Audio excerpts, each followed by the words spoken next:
approval is suspended for a controversial pipeline from Russia, and China earned a 1-all draw against Australia in the Women's World Cup final.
Xi and Biden are both promising to avoid any such conflict and to set in mechanisms to stop it. But at the same time, President Xi warned that China will be compelled to take resolute measures should separatist forces in Taiwan provoke it or even cross the red line. So the island, I guess, is still the top flashpoint in Sino-US ties. Yes, well, you see, the Beijing analysis is that Taiwan would not behave the way it is at the moment without the increasingly strong support from America. I mean, he blames America for the Taiwan situation today, that if the US was much more hands-off and didn't provide military support and diplomatic support and so on, Taiwan will be much more pliable and much more willing to discuss some sort of federal system or unification arrangement. So that's the analysis in Beijing. So it sees Washington as the evil party in this.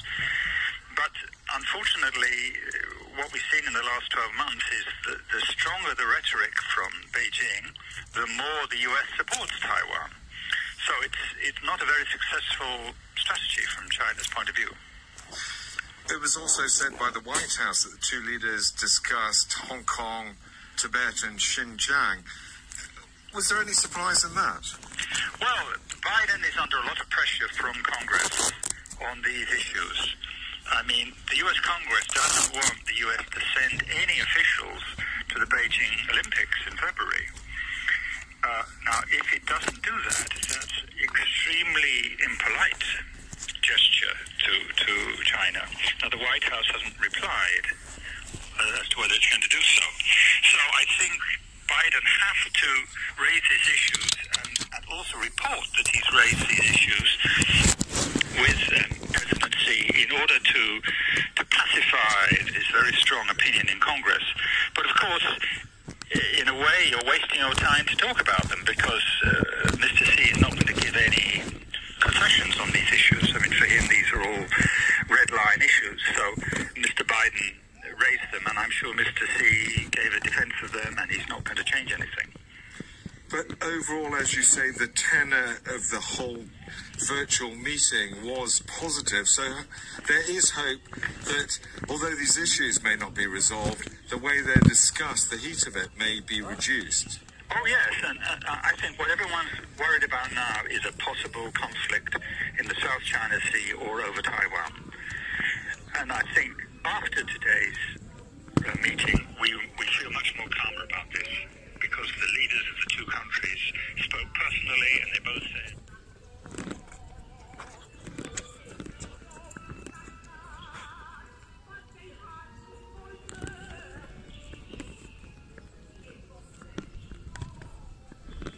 I think it makes conflict over Taiwan less likely.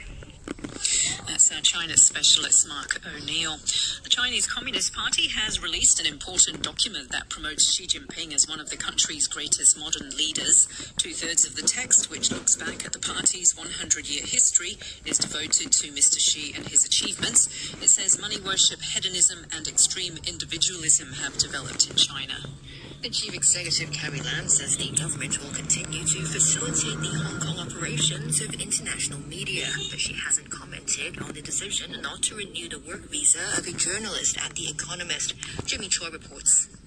The Economist said last week that no explanation was given as to why its China correspondent Wang Shulen wasn't granted a new visa. When asked about it before this week's Executive Council meeting, Mrs. Lam said all governments have the right to refuse to issue a visa to a foreign national. The issue of visa is the autonomy and the discretion of any government.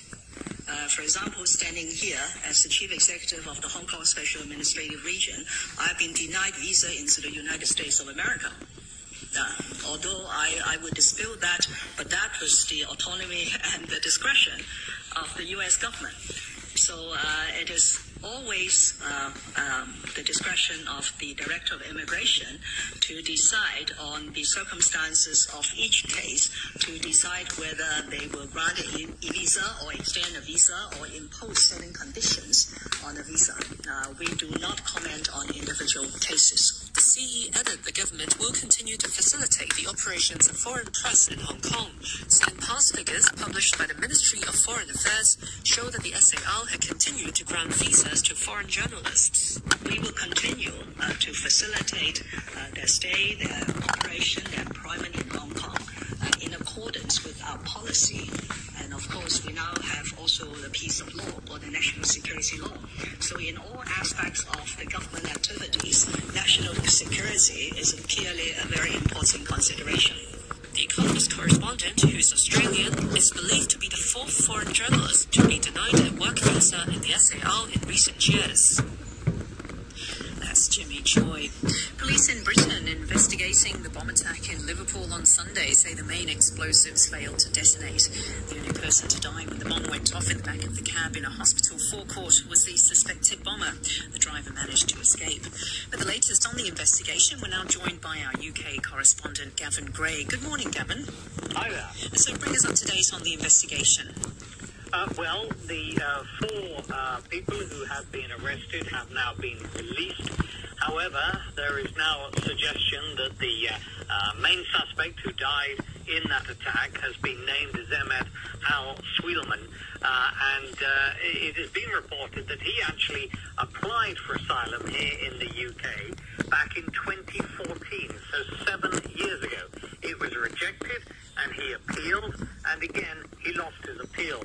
There's been some apparent support for the theory that when he arrived, he said he was from Syria, but in fact, there is some suggestion that he might actually have been from Jordan. Either way, he was in the UK for 7 years, and then committed, or is believed to have committed this act. And that consequently has got many people wondering why he wasn't deported after he lost his bid to stay in the UK and then lost his appeal. So if those four people have been released, does this mean that authorities suspect that the bomber was acting alone?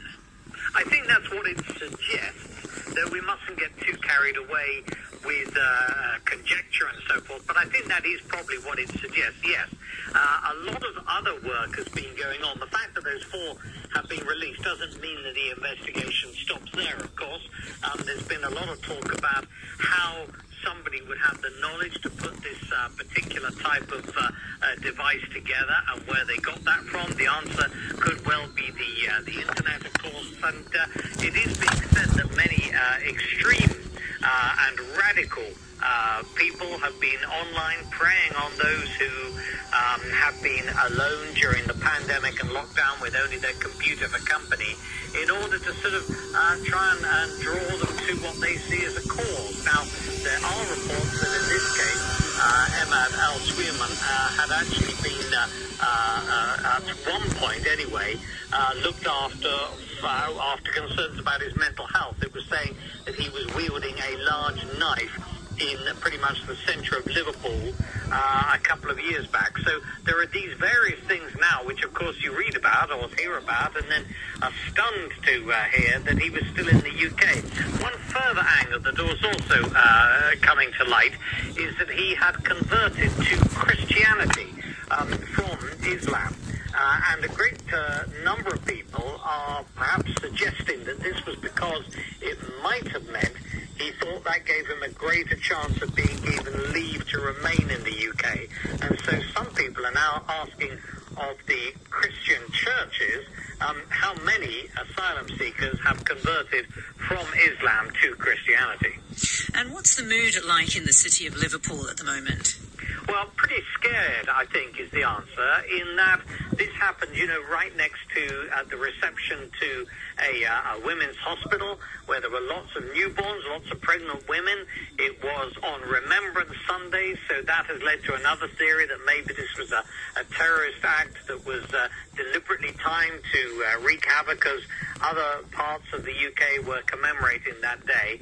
I think many people are obviously very concerned. The government has stepped up one notch the basic level of alert that they issue for terrorist attacks, saying it's now highly likely there will be attack, because only 2-3 weeks ago now, of course, one of the MPs was attacked again in what was said to be another terrorist attack, and this, therefore, a second one in less than a month. So I think it's that sort of not one particular line of inquiry, but maybe the backroom chatter, along with people using the dark web, along with 2 attacks in the last month, that has led the authorities to change their view of how likely a terrorist attack is going to be in the UK again. So they've raised the terror threat level, but so far they're not linking the attack on the MP to this taxi bombing. No, and again, in that particular instance, I think they are working on the theory that nobody else was involved. Those sort of, for want of a better description, those lone wolf attackers are extremely difficult to actually prevent, because, of course, they aren't really, in the old days, before the internet, you would have to go to a meeting place, maybe drive there, and have a conversation that might be eavesdropped upon. Now, with the internet and the dark web, that is much, much more difficult to track. And so I think there is very real concern in and around Liverpool about this, and other major cities. It is thought that all that did explode so dramatically in that video footage that's been played around the world is potentially the first part of the detonator. Now, we haven't had this confirmed by the police yet, but if that was just a detonator that caused that explosion, and the suspect was intent on trying to get into the hospital, one can only imagine how much damage and how many lives that could have potentially put in danger. Because when you look at the video, it appears that there was one small explosion first, and then the taxi driver escaped, and then the car burst into flames. Yes, that's right. It's a somewhat odd sequence of events, because the car doesn't even stop when the first explosion happens. And plenty of people, of course, I think, desperate to try and talk to the taxi driver. It is, I think, little short of a miracle, frankly, that he has managed to escape. He has been named, but has been discharged from hospital. It is said with some more minor injuries, but it's quite remarkable that if the rumours around his colleagues are correct, that he spotted some sort of lights and a very nervous passenger, realised that potentially there was a bomb on board, and then managing to lock his door so the passenger couldn't escape. If all that is correct, it is truly dramatic. And of course, I think lots of other taxi drivers are now, fearful as well for their own safety. And the timing of this, Remembrance Sunday, 1 or 2 minutes before the 11 o'clock moment when the nation stands in silence, perhaps that is just sheer coincidence. It would seem very unusual for it to be so, but at the moment, police remaining open-minded, they said, and very tight-lipped about how far their investigations are going thus far. Thanks a lot for joining us this morning. That's our UK correspondent, Gavin Gray. It's now coming up to 9 minutes to 7 on Hong Kong Today. Germany's energy regulator has suspended the approval process for the controversial Nord Stream 2 natural gas pipeline. It runs from Russia to Germany under the Baltic Sea. The project has suffered huge delays, and at a time of rising tensions with Ukraine and Belarus, critics are concerned about its potential political impact. Here's the BBC's Damien McGuinness. German regulators say this is a temporary suspension. What they're saying is the sticking point really is that in order to comply with European rules that demand that the pipeline owners are different from the suppliers of the gas flowing into them, you have to have two separate companies. That's the EU regulation. And what German regulators are saying is that the separate company to run the pipeline has not been set up properly. So that means that they say they can't carry on this certification process on the German side until that company has been properly set up. So far, legally, it's quite a clear argument. This company is not ready to go to run the pipeline, different to the company that's supplying the gas. That's the legal explanation. But of course, this is in the background of a larger political context, because this pipeline is incredibly controversial. And what this means, this is a major setback, because right now, until the separate company is set up and agreed by the German regulators, that could take a few months. The regulators then, possibly the beginning of next year, if they give that a go-ahead, then it wouldn't be until later on in the year that the European Commission would then have to make a decision.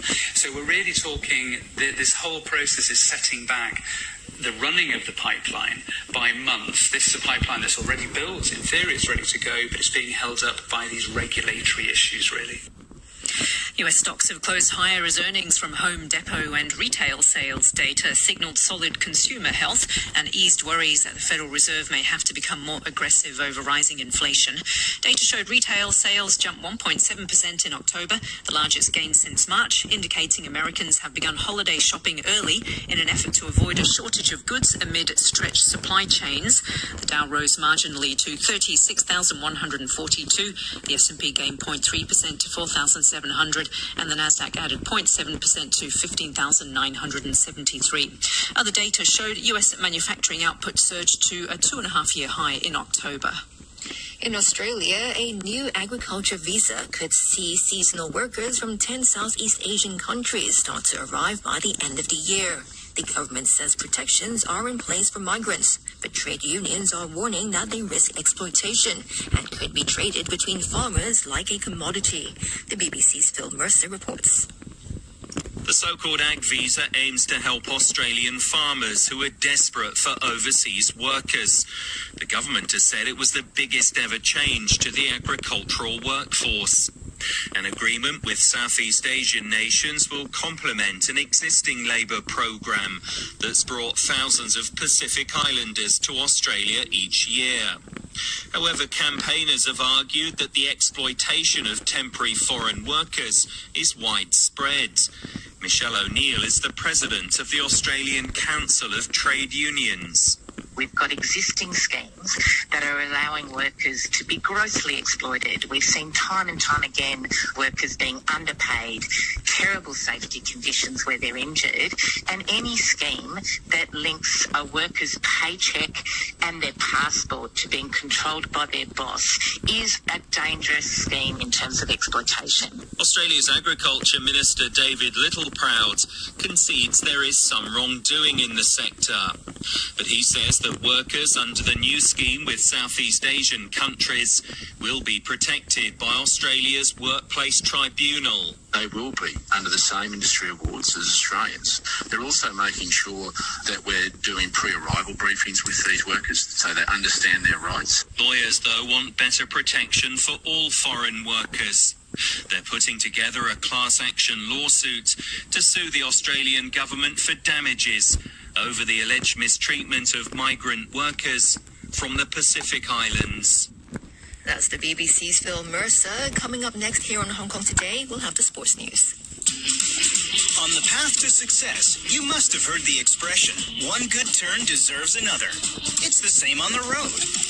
All road users, whether they're drivers, passengers, or pedestrians, need to be attentive, patient, and law-abiding so that road accidents can be prevented. Then, everybody can share the priceless reward, which is to arrive safely. Remember, one good turn deserves another. Aim for 0 accidents on the road. Good morning, I'm Adam Zhang with sports. China have earned a 1-1 draw against Australia in football's World Cup qualifying. China looked to be headed for another defeat when Matthew Duke struck early for Australia, but the mainlanders hit back with an equalizer on the 70th minute when the Espanyol striker Wu Lei scored from the penalty spot. China picked up a point but remained second from bottom in Group B, while Australia have fallen out of the top 2 for direct qualification. They've been overtaken by Japan, who defeated Oman with Junya Ito scoring the only goal of the game. The leaders, Saudi Arabia, moved a step closer to qualifying after a 1-0 win over Vietnam. There were wins for the top 2 in Group A. The leaders, Iran, defeated Syria 3-0. South Korea were also 3-0 winners over Iraq. The Netherlands have clinched the final honorary place in European World Cup qualifying as late goals from Steven Bergwijn and Memphis Depay sealed a 2-0 win over Norway. Turkey and Ukraine will go through a playoff if they're to qualify. Details from the BBC's Andy Barwell.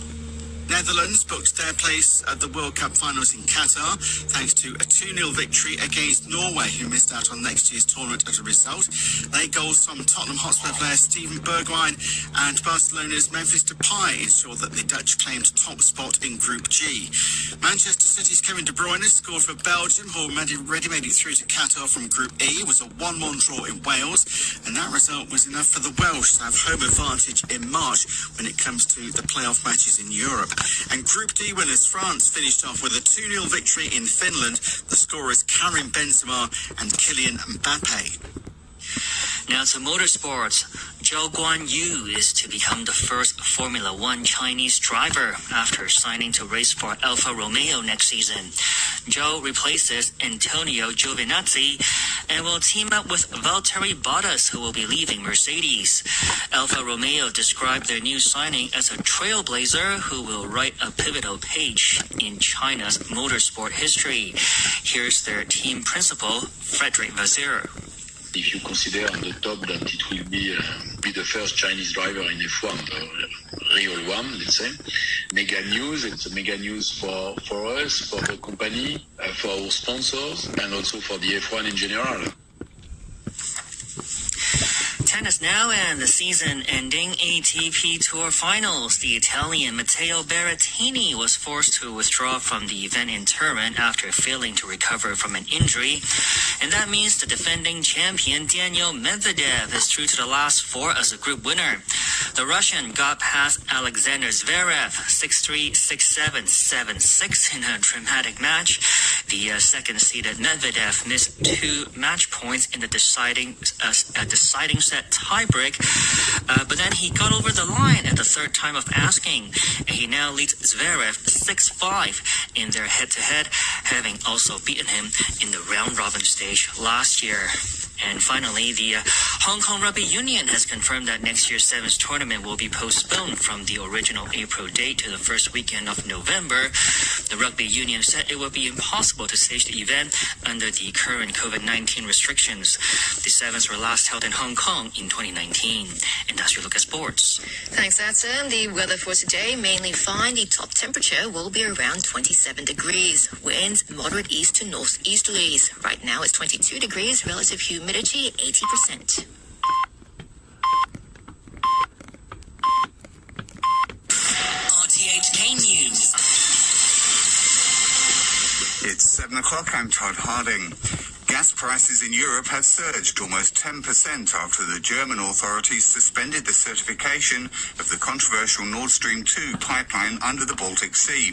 The project is expected to double the amount of gas that Russia sells to Europe. The BBC's Jonathan Josephs reports. The German regulator's decision has led to another jump in gas prices across Europe. They remain more than 4 times higher than they were at the start of this year. That's causing headaches for politicians across the continent as they try to keep their economies recovering from coronavirus.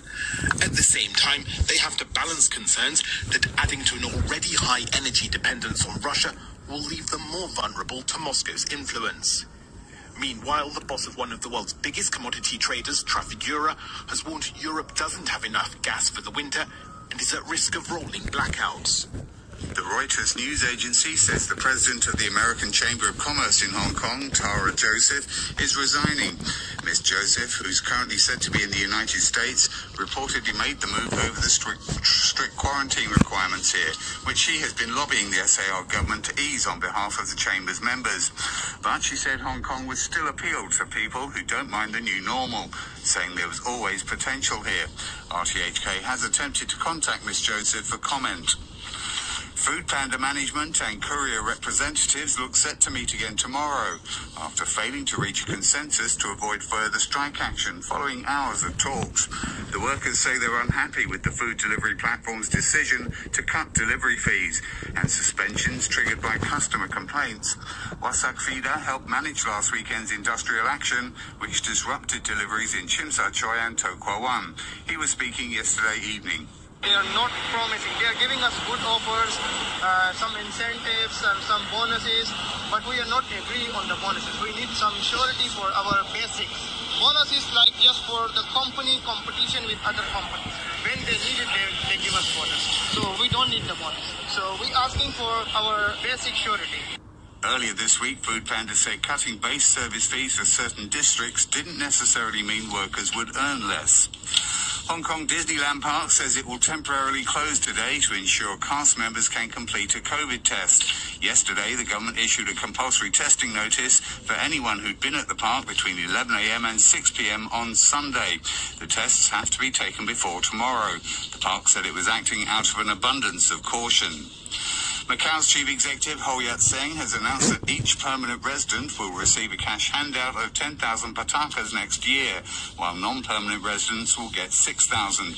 The SAR has been handing out cash annually since 2008. You're listening to the news on RTHK.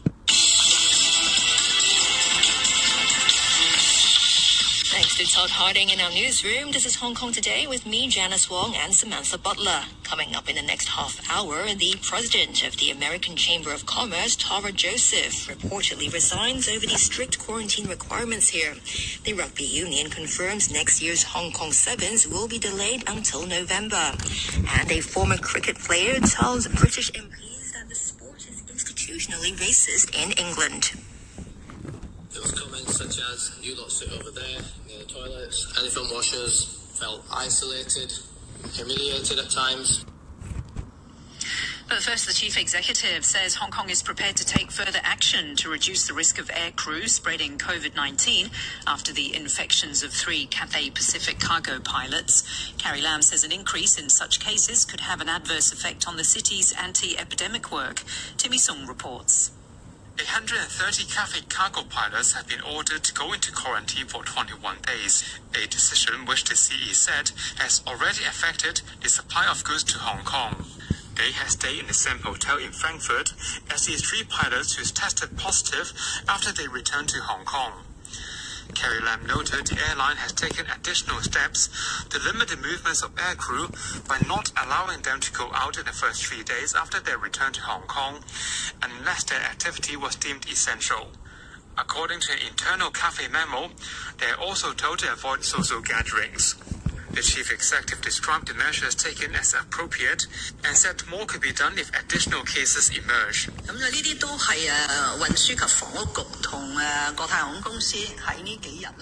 These measures were the result of talks between the Transport and Housing Bureau and Cathay Pacific in the past few days, so it wasn't up to the airline alone.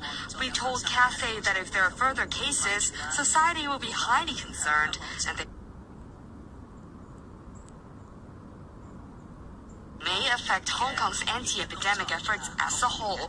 Please understand, under the premise of maintaining Hong Kong's normal operation, wherever possible and even with a slight impact on economic activity and society's operation, we will take further measures. Mrs. Lam also said, while a recent move to scrap quarantine exemptions for many targeted groups would affect Hong Kong's economic recovery, there needs to be special arrangements for people whose work helps maintain the city's daily operation. She added the infections of the 3 pilots have not affected talks with the mainland on the resumption of quarantine-free travel. Meanwhile, the CE confirmed that the CEO of JP Morgan Chase, Jamie Dimon, was given approval to skip quarantine on economic grounds to stay in Hong Kong for 32 hours. Mrs. Lam said the American Investment Bank has important business in Hong Kong and restrictions were imposed on Mr. Dimon's itinerary. She said the risks are manageable. Timmy Sung reporting. Health authorities say tests show that the 3 Cathay Pacific cargo pilots are very likely to have been infected during their stay in a hotel in Frankfurt. Jimmy Choi wrote that story. The Center for Health Protection says genome sequencing analysis showed that the genetic sequences of pilots are almost identical. They were confirmed with the virus earlier, after flying in from Germany. Health authorities also said about a dozen environmental samples collected on the floor of a hotel in Tung Chung, where 2 COVID patients had stayed, came back positive. The pair were in quarantine in 4 points by Sheraton Hong Kong, Tung Chung. They were earlier found to carry the more infectious Delta Plus variant. Officials say of the 73 environmental samples collected from their rooms and other common areas, 13 of those taken from the rooms tested positive for COVID-19. Officials also say disinfection in the hotel has been completed. Meanwhile, health officials reported 1 new imported COVID infection involving a woman flying in from India. The 21-year-old woman, who was fully vaccinated and asymptomatic, tested positive for the virus upon her arrival at the airport on Sunday. She was found to be carrying the L452R mutant strain. Reuters news agency says the president of the American Chamber of Commerce in Hong Kong, Tara Joseph, is resigning. Ms. Joseph reportedly made the move over the strict quarantine requirements here. She's currently said to be in the United States. Robert Kemp reports. Ms. Joseph was quoted as saying it was not in her nature to advocate on something, such as the easing of quarantine, and then embark on it like a stooge. But she said Hong Kong would nevertheless appeal to people who don't mind the new normal, saying there was always potential here. Ms. Joseph, a former Reuters journalist, has been appealing to the SAR government on behalf of chamber members to ease Hong Kong's quarantine rules. She said she would remain at the helm for 6 months while the chamber finds a new president. The judiciary says it's gravely concerned about repeated incidents involving intimidating letters being sent to judicial officers and that the cases have been reported to police. The latest statement comes after the force said they evacuated dozens of people from 2 court buildings yesterday after staff reported receiving suspicious letters. Violet Wong reports. Police say their bomb disposal unit was deployed to Shatton and West Kowloon magistrates in response to the letters. The judiciary says the registry and accounts office at both courts were temporarily closed. The court proceedings were not affected. The Department of Justice has described the letters as threatening. In a statement, it says it strongly deplores recent cases of criminal intimidation of judges and judicial officers. It says such behavior is unacceptable to a society which observes the rule of law, and no effort will be spared in bringing the culprits to justice. An international human resources consultancy says it expects wages in Hong Kong to rise by 3.2% next year. ECA International based the forecast on its annual pay trends survey, which in August and September interviewed 130 companies in the SAR about their salary plans. The forecast is slightly higher compared to the same study last year. Lee Quain, the company's regional director, told Vanessa Cheng that companies are generally optimistic about the pace of the global economic recovery. So in Hong Kong, the rate of increase in pay will go from 2.5% this year to 3.2%, or that's forecast.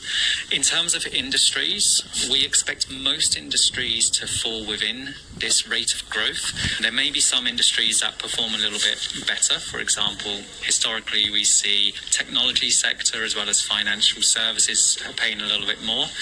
Other sectors, on the other hand, it will depend on the extent to which they have been impacted by the COVID-19 pandemic. So it may be the service sector that we expect to see paying less, as well as maybe transportation and logistics.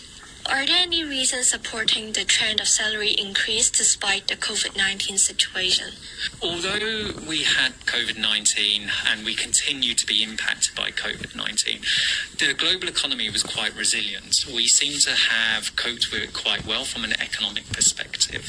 So that indicates the relative robustness, and we see that in spite of the COVID-19 pandemic and the ongoing risks that this presents to the global economy as well as the Hong Kong economy, we do expect to see continued economic recovery and growth over the course of the next 1 to 2 years.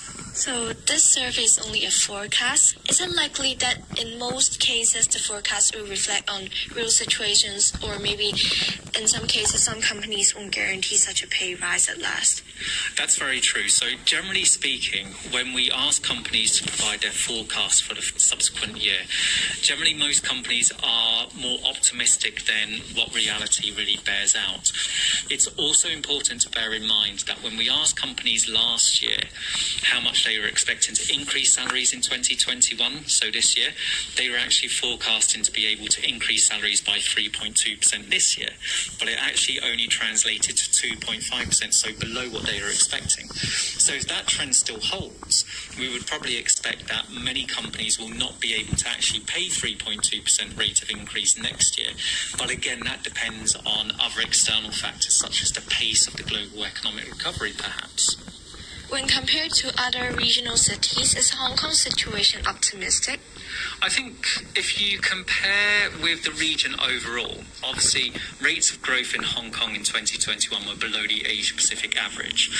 However, if we look in comparison to Hong Kong's closest peer economies in terms of other advanced economies in the region, such as Australia, such as Japan, such as Korea, the rate of growth of 2.5% here in Hong Kong has been similar to all of these locations.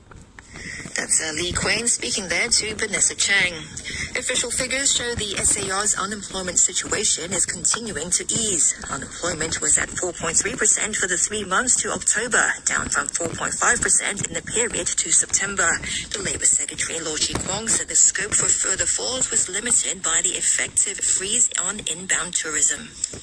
Macau's chief executive Ho Yat-seng has announced another cash handout for the city's residents. It's the second round of pandemic relief measures, this one worth around 10 billion patakas.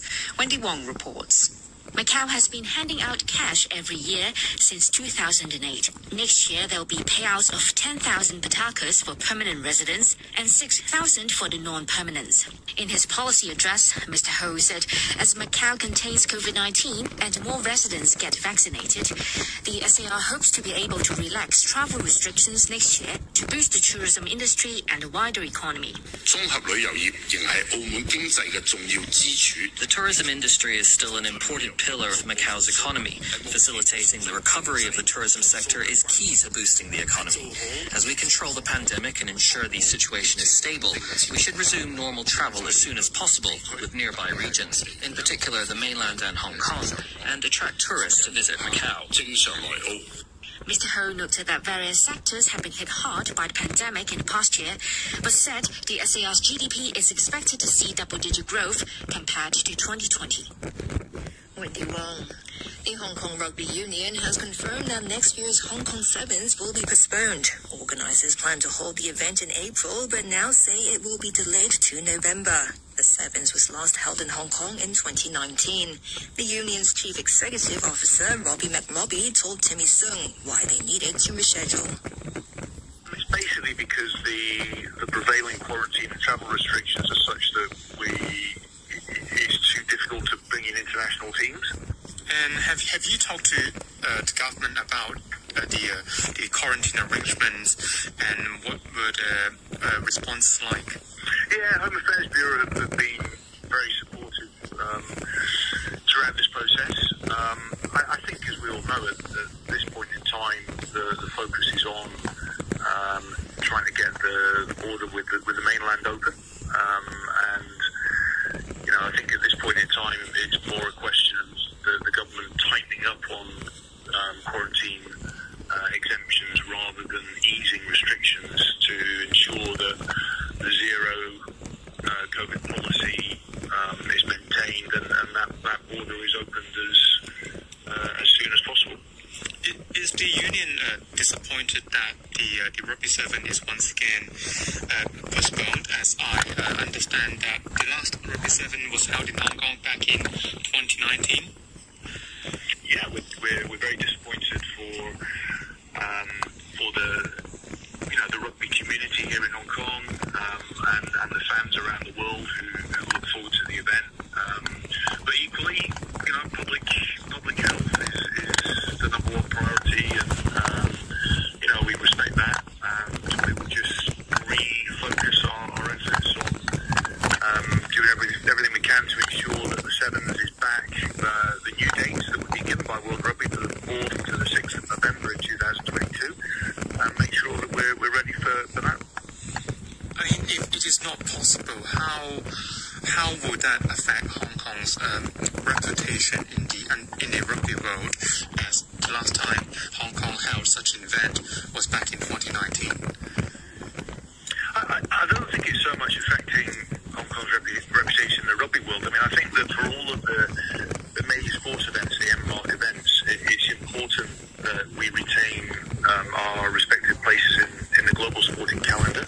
So I think that's really the thing that we're all most concerned about is ensuring that we can get back to hosting these events so we don't lose our slots on the calendar and Hong Kong retains its place as an important destination for international sports events, particularly as we look forward to the opening of the new Kai Tak Sports Park in the next couple of years.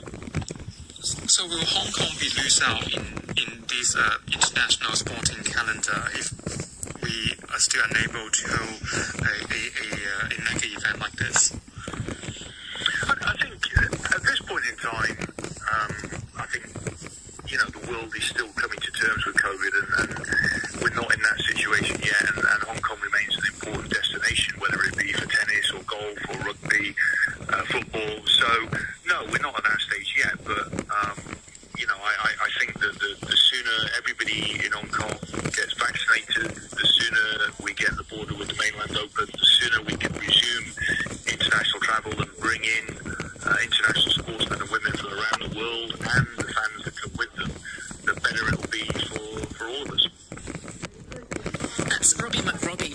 Kong Rugby Union. Former Yorkshire cricketer Azim Rafiq has been giving evidence to a parliamentary committee about the racism he endured while playing for the club in two spells between 2008 and 2018. He'd moved to Britain from Pakistan as a child and said his teammates at Yorkshire County Cricket Club constantly used racist terms, but they said it was just banter. During testimony, Mr Rafiq recalls the time the then Yorkshire captain and former England player Gary Ballance referred to him using a racial slur. In 2017 pre-season tour, we were in a place and Gary Ballance walks over and goes, "Why are you talking to him? You know he's a or he's not a sheikh, he's got no oil." And this happened in front of teammates, it happened in front of coaching staff.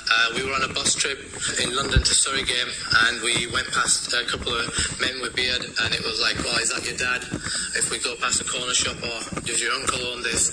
I think with the stats and stuff around 2017, it was pretty clear that I had the ability and with my captaincy skills to go right to the top. But these instances, these experiences really weighed down on me, and I think the last 15 months will show that I can deal with a lot from the outside, but when it's the inside, it eats me and it kills me. Former Yorkshire chairman Roger Hutton said after Mr Rafiq turned whistleblower, the chief executive of the club tried to get the internal investigation stopped. There was a moment when I was asked if we could abandon the investigation by one of the executives. So who asked you to abandon the investigation? The CEO asked whether we could abandon the investigation. In June 2020 of this year, or 2021 this year, there was an employment tribunal.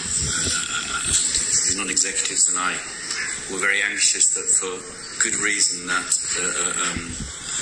such employment tribunal was settled, essentially because the club at a minimum knew that it had done some things that were wrong. And at that stage, the CEO made it clear that he would not and did not want to apologise to Azim Rafiq. Alex Sobel is a Member of Parliament from the main opposition Labour Party and has Yorkshire Cricket Club in his constituency. He was one of the people accompanying Mr Rafiq at the hearing. It was the longest individual witness testimony I've ever seen at a select committee, an hour and 40 minutes. Azim was there, and each answer to each question portrayed just another ghastly aspect of the treatment that Azim was subject to. Not just racist treatment, but bullying, his abuse as a child. You know, it was a whole litany of issues that I think really shone a spotlight on the game of cricket. And I'd say his testimony also didn't just reference Yorkshire, the county and the clubs in Yorkshire, but also his experience talking to others in other parts of the country, showing this is not an isolated problem, but one which the national governing body needs to tackle. A jury in the United States has begun considering its verdicts in the case of a teenager who shot dead 2 men and injured another during racial justice protests last year in Wisconsin. For conservatives, the trial is being seen as a test of the right to bear arms, while liberals see the defendant, Carl Rittenhouse, as a symbol of a gun culture out of control. The BBC's Normia Iqbal is at the trial in Kenosha. For the defence, this is a clear case of self-defence. They say that Carl Rittenhouse used his gun because he was being ambushed by, and I quote what the defence said, a crazy person. For the prosecution, Carl Rittenhouse was an armed vigilante who inserted himself into a very volatile situation in Kenosha, a town that he's not from, and was instigated the only killings that happened, whereas the defence say that he was ambushed. If he is convicted of the most serious charge, he could face life in jail. The case has been so politically divisive. There are already protesters outside on the court steps, and the governor here has ordered the National Guard to be on standby in case any protests turn violent. Gas prices across Europe have surged after the German authorities suspended the approval process for the controversial Nord Stream 2 pipeline under the Baltic Sea. German regulators say certification of the project will only be considered once its operator, based in Switzerland, has formed a company under German law. Here's the BBC's Theo Leggett. The Nord Stream 2 pipeline is deeply controversial. The $9.5 billion link beneath the Baltic Sea will bring gas directly from Russia to Germany, reducing the risk of shortages in Western Europe and, in theory, bringing down prices. However, opponents fear it will allow Russia to bypass existing pipelines that run through Ukraine. This would deprive the Ukrainian government of some $3 billion a year, and, according to Ukrainian officials, would also make a Russian invasion more likely. Drug maker Pfizer has signed a deal with a UN-backed group to allow other manufacturers to make its experimental COVID-19 pill. The move could help make the treatment available to more than half of the world's population. Pfizer said it would grant a license to the medicine's patent pool, which lets generic drug companies make the pill for use in 95 countries. The deal excludes some large countries with manufacturing capacity. But health officials say the fact that the deal was struck before Pfizer's pill has been authorized anywhere could help end the pandemic more quickly. US stocks have rallied on strong retail sales data and better than expected third quarter results from stores Walmart and Home Depot. Investors ignored for now the inflationary aspects of stronger consumer spending. Hong Kong stocks look set to take a breather from their 6-day rally this morning. Futures markets are pointing to a decline of around 100 points for the Hang Seng, with the index expected to open around 25,610. Nikkei futures are up around 0.1%. Stay tuned for the latest financial analysis with Money Talk after the news at 8. Joining Peter Lewis today are Li Xia at BBVA, Iris Pang from ING Wholesale Banking, and RTHK's international economics correspondent Barry Wood. We'll have sports after this. As the risk of severe disease and death from COVID-19 increases with age, vaccines are highly recommended for the elderly. Common side effects are usually mild and temporary. Experts advise that those who have had flu shots before can safely receive COVID-19 vaccines. Even if you have a disease, you should get vaccinated as long as your condition is stable. Just staying home doesn't mean you're free from the risk of infection. Protect yourself. Get vaccinated early. This is Peter Lewis. Join me every weekday morning after the 8 o'clock news for Money Talk, with the latest business, finance and economic news from around the world to get you prepared for the business day. With Hong Kong's most experienced analysts, fund managers and economists, we bring you the latest news and best analysis as it happens. That's Money Talk, Monday to Friday, here on Radio 3. Time for another look at sports. I'm Adam Jung. China have earned a 1-1 draw against Australia in football's World Cup qualifying. Australia went up early in the first half, but China got an equalizer on the 70th minute when Wu Lei scored from the penalty spot. China picked up a point but remains second from bottom in Group B, while Australia have fallen out of the top two for direct qualification. They've been overtaken by Japan, who defeated Oman with Junya Ito scoring the only goal of the game. The leader, Saudi Arabia, moved a step closer to qualifying with a 1-0 win over Vietnam. There were wins for the top two in Group A. The leaders, Iran, defeated Syria 3-0. South Korea were also 3-0 winners over Iraq. In European qualifying, the Netherlands have clinched the final automatic place as late goals from Steven Bergwijn and Memphis Depay sealed a 2-0 win over Norway. Details from the BBC's Andy Barwell. Netherlands booked their place at the World Cup finals in Qatar thanks to a 2-0 victory against Norway, who missed out on next year's tournament as a result. Their goals from Tottenham Hotspur player Steven Bergwijn and Barcelona's Memphis Depay ensured that the Dutch claimed top spot in Group G. Manchester City's Kevin De Bruyne scored for Belgium, who already made it through to Qatar from Group E. It was a 1-1 draw in Wales, and that result was enough for the Welsh to have home advantage in March when it comes to the playoff matches in Europe. And Group D winners France finished off with a 2-0 victory in Finland. The scorers Karim Benzema and Kylian Mbappe. In motorsport, Zhou Guanyu is to become the first Formula One Chinese driver after signing to race for Alfa Romeo next season. Zhou replaces Antonio Giovinazzi and will team up with Valtteri Bottas, who will be leaving Mercedes. Alfa Romeo described their new signing as a trailblazer who will write a pivotal page of China's motorsport history. Frederick Vasseur is the team principal. If you consider on the top that it will be the first Chinese driver in F1, the real one, let's say, mega news. It's a mega news for us, for the company, for our sponsors, and also for the F1 in general. In the NFL, the San Francisco 49ers were all over the Los Angeles Rams in an all-California showdown on Monday Night Football.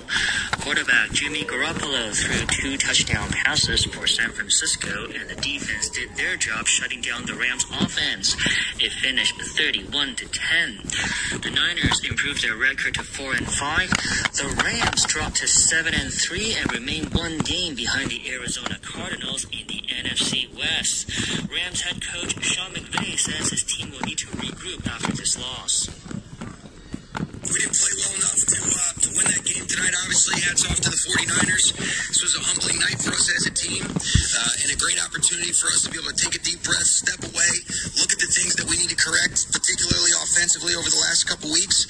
Wasn't nearly good enough, but we'll look inwardly. We're going to figure this thing out, and we're going to come back freaking swinging. I promise you that, all right, these last 7 games of the regular season. In tennis, Daniel Medvedev is through to the last 4 at the season-ending ATP Tour Finals in Turin. The Russian got past Alexander Zverev 6-3, 6-7, 7-6. Medvedev now leads Zverev 6-5 in their head-to-head, having also beaten him in the round-robin stage last year. And for now, that's all the sports. Thanks, Adam. Coming up in just a moment, we'll have the news summary for you, but first, the weather forecast. Mainly fine with highs of around 27 degrees, winds moderate east to northeasterlies. Forecasters say it will be warm with sunny intervals in the next couple of days, becoming appreciably cooler early next week. 22 degrees right now, relative humidity 80%. It's now 7:30 with the news summary. Here's Todd Harding. Gas prices in Europe have surged almost 10% after the German authorities suspended the certification of the controversial Nord Stream 2 pipeline under the Baltic Sea. The project is expected to double the amount of gas that Russia sells to Europe. The BBC's Jonathan Josephs reports. The German regulator's decision has led to another jump in gas prices across Europe. They remain more than 4 times higher than they were at the start of this year. That's causing headaches for politicians across the continent as they try to keep their economies recovering from coronavirus. At the same time, they have to balance concerns that adding to an already high energy dependence on Russia will leave them more vulnerable to Moscow's influence. Meanwhile, the boss of one of the world's biggest commodity traders, Trafigura, has warned Europe doesn't have enough gas for the winter and is at risk of rolling blackouts. The Reuters news agency says the president of the American Chamber of Commerce in Hong Kong, Tara Joseph, is resigning. Ms. Joseph, who's currently said to be in the United States, reportedly made the move over the strict quarantine requirements here, which she's been lobbying the SAR government to ease on behalf of the Chamber's members. But she said Hong Kong would still appeal to people who don't mind the new normal, saying there was always potential here. RTHK has attempted to contact Ms. Joseph for comment.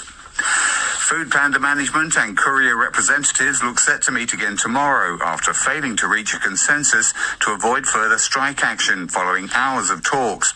The workers say they're unhappy with the food delivery platform's decision to cut delivery fees and suspensions triggered by customer complaints. Wasak Fida helped manage last weekend's industrial action, which disrupted deliveries in Xinhua and Taiwan. He was speaking yesterday evening. They are not promising. They are giving us good offers, some incentives and some bonuses, but we are not agreeing on the bonus. We need some surety for our basics. Bonus is like just for the company competition with other companies. When they need it, they give us bonus. So we don't need the bonus. So we're asking for our basic surety. Earlier this week, Food Panda said cutting base service fees for certain districts did not necessarily mean workers would earn less. Says it will temporarily close today to ensure members can complete complete a COVID test. Yesterday, the government issued a compulsory testing notice for anyone who'd been at the park between 11 a.m. and 6 p.m. on Sunday. The tests have to be taken before tomorrow. The park said it was acting out of an abundance of caution. And Macau's chief executive, Ho Yat-seng, has announced that each permanent resident will receive a cash handout of 10,000 batakas next year, while non-permanent residents will get 6,000. You're listening to the news on RTHK.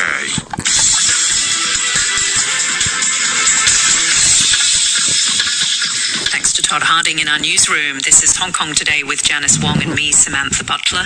Still to come in the final half hour, American journalist Danny Fenster describes his time in jail following his imprisonment by Myanmar's junta for 6 months. I got myself into trouble there trying to push boundaries, and that caused small confrontations. For the second year running, Germany's popular Christmas markets could be forced to close due to another surge in coronavirus cases, and researchers note a huge decline in the numbers of Europe's house sparrows. But first, Xinhua news agency has described yesterday's virtual summit between President Xi Jinping and the US leader Joe Biden as frank, constructive, substantive, and fruitful. There were also similar warm words from Washington, but President Xi is also reported to have warned the US president that Beijing will be compelled to take resolute measures should separatist forces in Taiwan provoke it or even cross the red line. Mike Weeks asked China specialist Mark O'Neill if the island is still the main flashpoint in China-US ties. Yes, well, you see, the Beijing analysis is that Taiwan would not behave the way it is at the moment without the increasingly strong support from America. I mean, he blames America for the Taiwan situation today, that if the US was much more hands-off and didn't provide military support and diplomatic support and so on, Taiwan will be much more pliable and much more willing to discuss some sort of federal system or unification arrangement. So that's the analysis in Beijing. So it sees Washington as the evil party in this. But unfortunately, what we've seen in the last 12 months is the stronger the rhetoric from Beijing, the more the US supports Taiwan. So it's not a very successful strategy from China's point of view. It was also said by the White House that the two leaders discussed Hong Kong, Tibet and Xinjiang. Was there any surprise in that? Well, Biden is under a lot of pressure from Congress on these issues. I mean, the US Congress doesn't want the US to send any officials to the Beijing Olympics in February. Now, if it doesn't do that, that's extremely impolite gesture to China. Now, the White House hasn't replied as to whether it's going to do so. So I think Biden has to raise these issues and also report that he's raised these issues with President Xi in order to pacify this very strong opinion in Congress. But of course, in a way, you're wasting your time to talk about them because Mr. Xi is not going to give any concessions on these issues. I mean, for him, these are all red line issues. So Mr. Biden raised them, and I'm sure Mr. Xi gave a defense of them, and he's not going to change anything. But overall, the tenor of the whole virtual meeting was positive. So there is hope that although these issues may not be resolved, the way they're discussed, the heat of it may be reduced. Oh, yes. And I think what everyone's worried about now is a possible conflict in the South China Sea or over Taiwan. And I think after today's meeting, we feel much more calmer about this because the leaders of the two countries spoke personally and they both said we must avoid conflict, we must increase cooperation and communication, we must work together in energy and climate. The two sides had this joint press conference in Glasgow. So, yeah, it's a very good sign to see the two of them together, and I think it makes conflict over Taiwan less likely. China's specialist Mark O'Neill. The chief executive, Carrie Lam, says Hong Kong is prepared to take further action to reduce the risk of quarantine-exempt flight crew spreading COVID-19, but she's ruled out dropping air crew from the quarantine exemption list. Mrs. Lam admitted that a decision to order 130 Cathay cockpit crew into quarantine for 21 days after 3 staff were infected had affected the supply of goods to the SAR. She said Cathay had taken additional steps and officials were still talking to the airline. We've been talking to Cathay Pacific over the past few days, so it is not left to the individual airline company alone. They've been told that if there are further cases, it might affect Hong Kong's anti-epidemic efforts as a whole. So please understand that under the premise of maintaining normal operation of our community wherever possible, and even with tolerable impact on certain sectors, we will take additional measures. Mrs. Lam also said her government would continue to facilitate the operations of international media in the SAR, although she declined to discuss why a journalist was denied a visa renewal last week.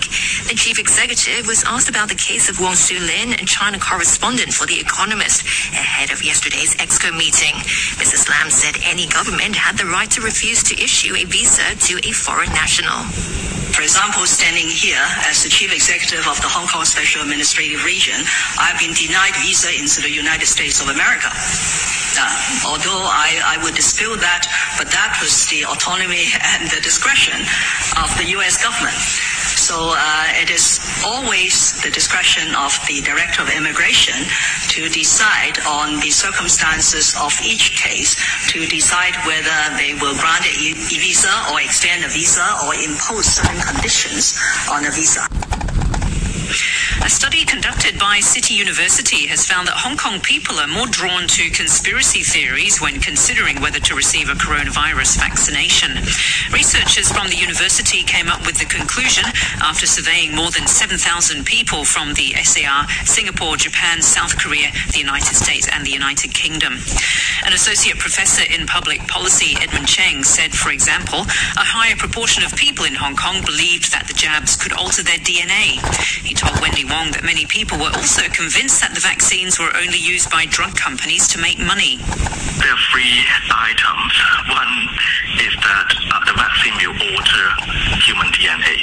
And surprisingly, in terms of 0 to 7 scale, at Hong Kong is 3.88, and which is the highest among the 6 jurisdictions, meaning that there's relatively high percentage of people who believe that. And the other is vaccine, whether it's used to track the population. Hong Kong is also one of the highest, and the other is also whether it is developed to make money vaccine. Another index is also close to 4, also the highest among the 6 jurisdictions. Did your study find out why so many Hong Kong people believe in these conspiracy theories? One is lack of institutional trust, and the other is related to the communications, in the sense that we found that actually people who receive information from social media tend to really have lower trust in institutions, in experts, and also in the way they're more prone to this kind of conspiracy theories.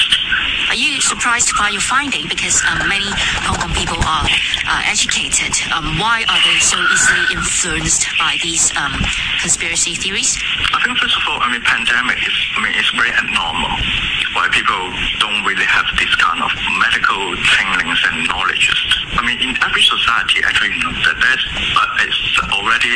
a certain portion of people who do not believe in vaccine. Right? Maybe in Hong Kong, it's not that serious in the past, but of course, given other factors that are evolving in terms of institutional change, in terms of trust in the society, in terms of this very sudden pandemic, it's not totally surprising, but I think the surprising fact is that Hong Kong is the highest among all these more developed and educated regions. So we are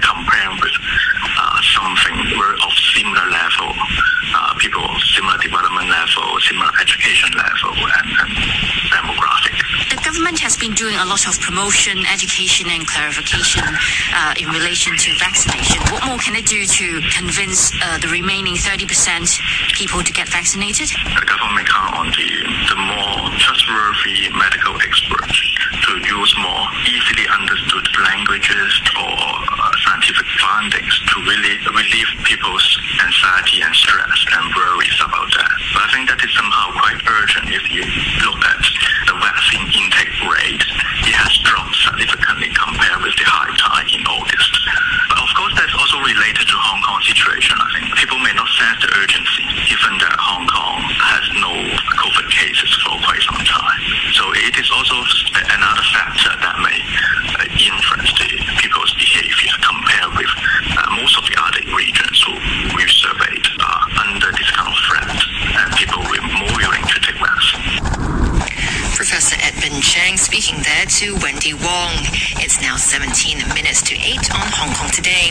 American journalist Danny Fenster has reunited with family in New York following his imprisonment by Myanmar's junta for 6 months.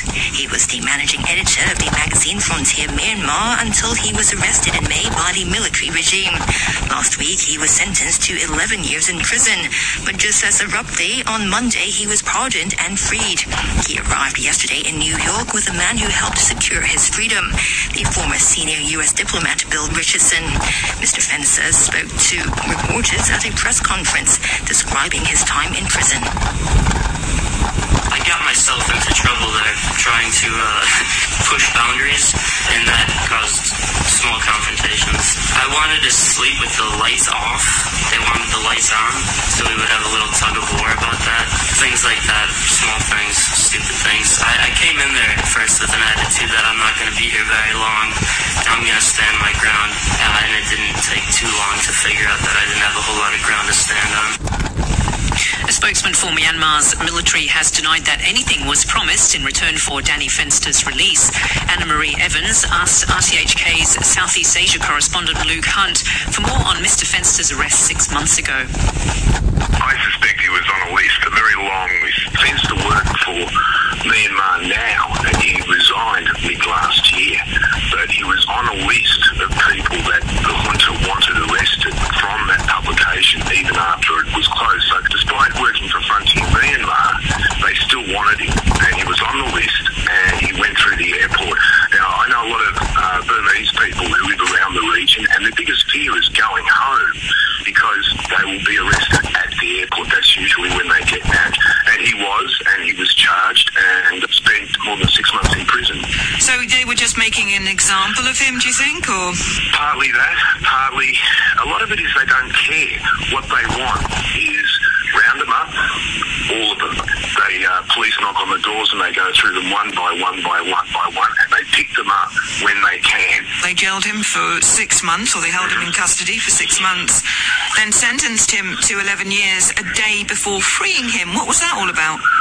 Well, I suspect Bill Richardson, who former ambassador for the United States to the UN, he had a lot to do with this, and so did the Nippon Association, the Japanese Myanmar Association, and the Norwegians, and the Qataris get a mention. It looks like the meeting he had with General Hong Min Hwang, which was not State Department approved, but it did hold the first face-to-face meeting between a Western emissary and the junta.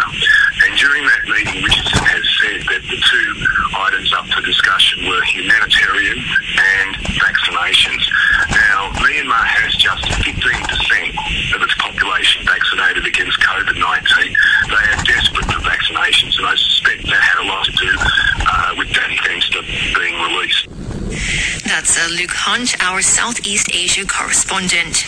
Christmas markets are a popular event that take place across Europe at this time of year, especially in Germany. But for a second year running, the markets could be forced to close due to another surge in coronavirus cases. The city of Munich has become the first in Germany to cancel its famous Christmas market, much to the disappointment to this shopper. I feel incredibly sorry for these people who lose their life's work, because some days base their entire livelihoods on these Christmas markets. And I think we should really come down hard on the people who don't get vaccinated and who are responsible for the misery that we find ourselves in. It's not just politicians that are to blame. We are all responsible for the situation. The BBC's Damien McGuinness has more on the story. It's the city's most famous Christmas market. It really gets the season going. Of course, Christmas markets are a real part of German culture at this time of year. It's also a big economic thing. You know, you're talking about a lot of people's livelihoods depend on this market and others. So that's why when Munich Mayor Dieter Reiter cancelled the market, it really hit people hard. Not only the traders there whose living depends on this, but also, of course, people in Munich. You know, he said this is bitter news for the people of Munich, the people who work in the market, but he said he's got no other choice because of the dramatic situation in the hospitals. He said anything else would have been irresponsible and the wrong signal, really, to tell crowds that they could gather together. But the other thing is that other Christmas markets now across Bavaria are also being cancelled. In some places, markets are being held, but only with access for vaccinated people. And really what we've seen is all week now, Jackie, a huge debate about Christmas markets, and quite a serious one, saying, well, on the one hand, you know, this is such a big part of our life and they're outside, so why shouldn't we keep them open? On the other hand, they get crowded. So it's rising numbers now. Caution has won out, really. And so what we're seeing now across the country, one after the other, markets are being cancelled. Operation Santa Claus 2021 is underway, and this year we're raising money for 18 worthy causes. One of them is a yoga therapy program for people with disabilities and special needs run by the Yama Foundation. The foundation aims to bridge gaps and address key social issues facing Hong Kong. Radio 3 producer Christy Lai spoke to Yama Foundation's co-founder Hersha Chelaram and yoga instructor Myrna Salgadino to find out more about their project and the work they do.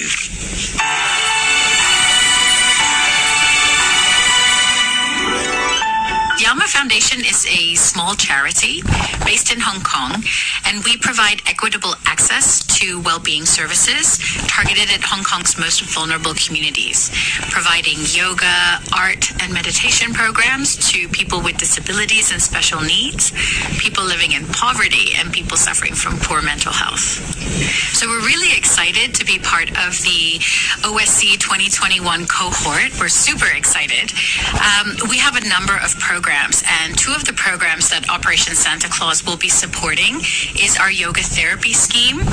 With the yoga therapy scheme, we provide individual and adaptive yoga therapy to kids and young adults who have moderate to severe disabilities, and many of them are excluded from group activities, mainly because they're labeled too disabled or too disruptive. That often means that general classes, even targeted for special needs, maybe their needs are too high and people don't have the skills to work with them. So for the funding from Operation Santa Claus, we will be funding 24 kids to go through the yoga therapy scheme. We actually have a large waiting list, beyond 24, but that's what we can do for now. And also to fund our growing expressive arts therapy program, where we will be collaborating with other NGOs serving similar demographics to provide expressive arts therapy. So Myrna, how did you first get involved with the foundation? Well, everything started with yoga. With the birth of my kids, my twin boys, Alex was born with mosaic Down syndrome, so he had a lot of challenges with motor skills and communication, coordination, speech. And I was looking for early intervention, and I found a specific yoga therapy for people with special needs, but it was based in the US.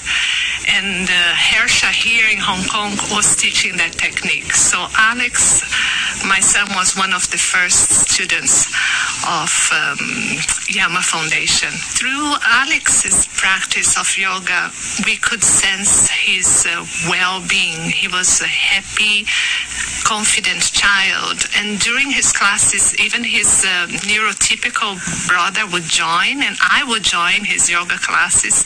And it was an opportunity for us to connect, to relax, And from there, yoga is really part of our lives now. We still practice as a family, and we are very connected to the foundation, helping other kids. Today, together with a group of teachers from Yama, we teach many other students, not only with Down syndrome, but all other abilities that we call that the child might have, cerebral palsy, many others. So we just want to bring that sense of well-being that we could see that Alex had.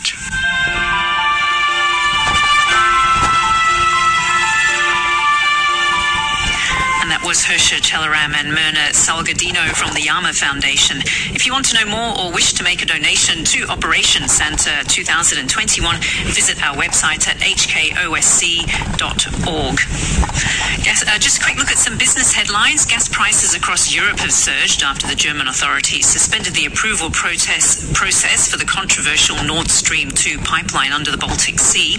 German regulators say certification of the project will only be considered once its operator in Switzerland has formed a company under German law. And Twitter users will soon see new warning labels on false and misleading tweets, redesigned to make them more effective and less confusing. The labels are an update from those Twitter used for election misinformation before and after the 2020 presidential contest. It's now 7 minutes to 8 on Hong Kong today. There is a warning that many birds are on the decline across Europe, with some species at risk of disappearing altogether. Scientists from the Czech Republic have joined forces with British ornithologists to publish what they call a wake-up call to the very real threat of extinction. The house sparrow has been hardest hit, losing half its population, while its close relative, the tree sparrow, has seen a fall of 30 million birds. Richard Gregory is monitoring bird populations for the Royal Society for the Protection of Birds. He says farming policies need to change.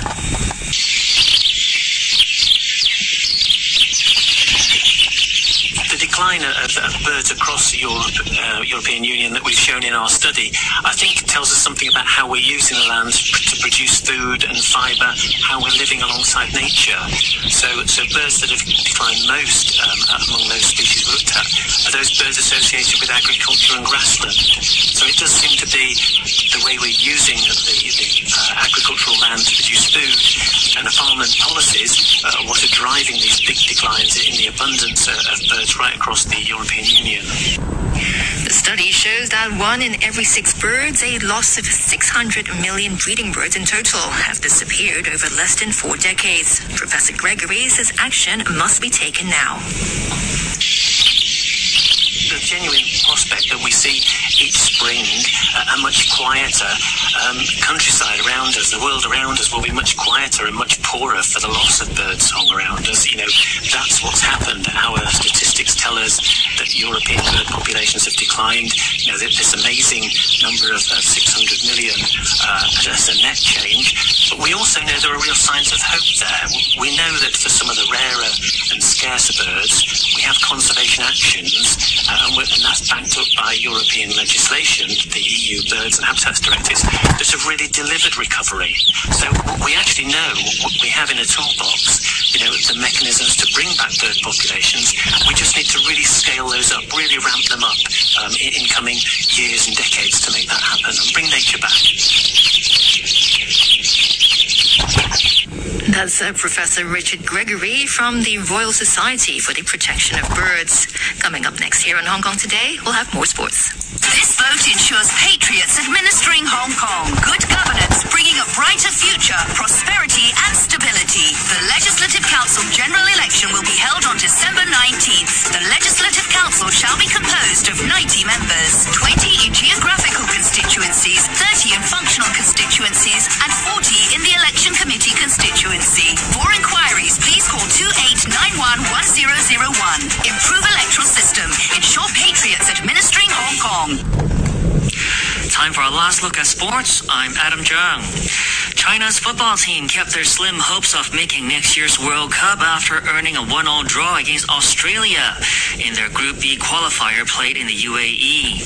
Australia enjoyed a halftime lead through Matthew Duke, but the mainlanders hit back with an equalizer on the 70th minute when the Espanyol striker Wu Lei scored from the penalty spot. China remains second from bottom, 7 points outside the top 2 for automatic qualification. Japan have overtaken Australia into second place. Junya Ito scored the only goal of the game in Japan's win over Oman. The leader Saudi Arabia beat Vietnam 1-0. There were wins for the top 2 in Group A. The leaders Iran defeated Syria 3-0. South Korea beat Iraq also by a score of 3-0. In European qualifying, the Netherlands clinched the final automatic place with a 2-0 win over Norway. Details from the BBC's Andy Barwell. Netherlands booked their place at the World Cup finals in Qatar thanks to a 2-0 victory against Norway, who missed out on next year's tournament as a result. Late goals from Tottenham Hotspur player Steven Bergwijn and Barcelona's Memphis Depay ensured that the Dutch claimed top spot in Group G. Manchester City's Kevin De Bruyne scored for Belgium, who already made it through to Qatar from Group E. It was a 1-1 draw in Wales, and that result was enough for the Welsh to have home advantage in March when it comes to the playoff matches in Europe.